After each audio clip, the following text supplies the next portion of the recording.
अस्सलाम वालेकुम रहमतुल्लाहि वबरकातुहू। मौत एक ऐसी हकीकत है जिससे कोई इंसान भाग नहीं सकता।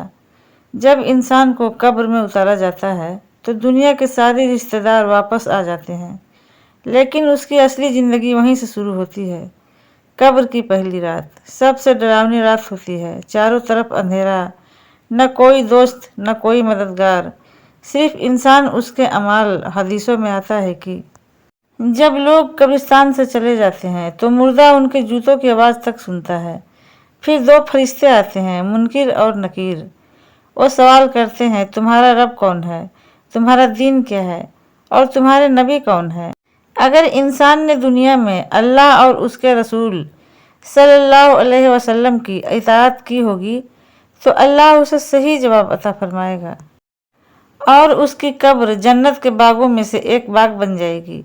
लेकिन जिसने गुनाहों में ज़िंदगी गुजारी उसके लिए कब्र तंग कर दी जाती है, यहाँ तक कि पसलियाँ एक दूसरे में घुस जाती है।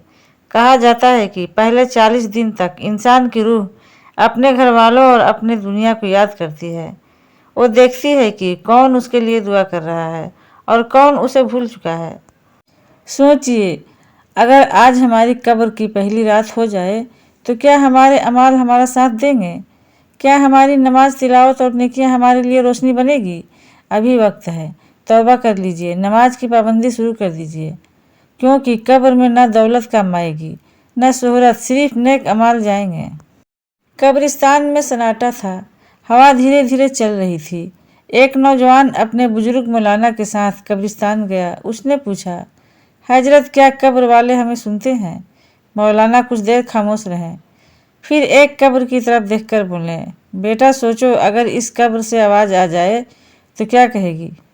फिर मौलाना दर्द भरी आवाज़ में बोलने लगे, जैसे कोई कब्र वाला पुकार रहा हो, ऐ दुनिया वालों, मुझे देखकर इबरत हासिल करो। कल तक मैं भी तुम्हारी तरह हंसता था, अपनों के साथ बैठता था, दौलत जमा करता था, लोगों से लड़ता था, नमाज में आलस करता था। आज मेरे पास कुछ नहीं है, न मेरा घर, न मेरा पैसा, न मेरा घमंड। अगर कुछ साथ गया तो बस मेरे अमाल। मौलाना की आंखें भर आई। उन्होंने कहा, और सोचो, अगर वह कब्र वाला रोकर कहे, एक सजदा और कर लेता, एक गुनाह से तौबा कर लेता, एक बार माँ बाप का दिल रख लेता, एक बार सच्चे दिल से अल्लाह को याद कर लेता। नौजवान की आंखों से आंसू निकल पड़े। मौलाना बोले, बेटा, मौत कहानी नहीं, हकीकत है। कब्र हमें रोज़ पुकारती है, तैयारी कर लो, एक दिन तुम्हें भी आना है।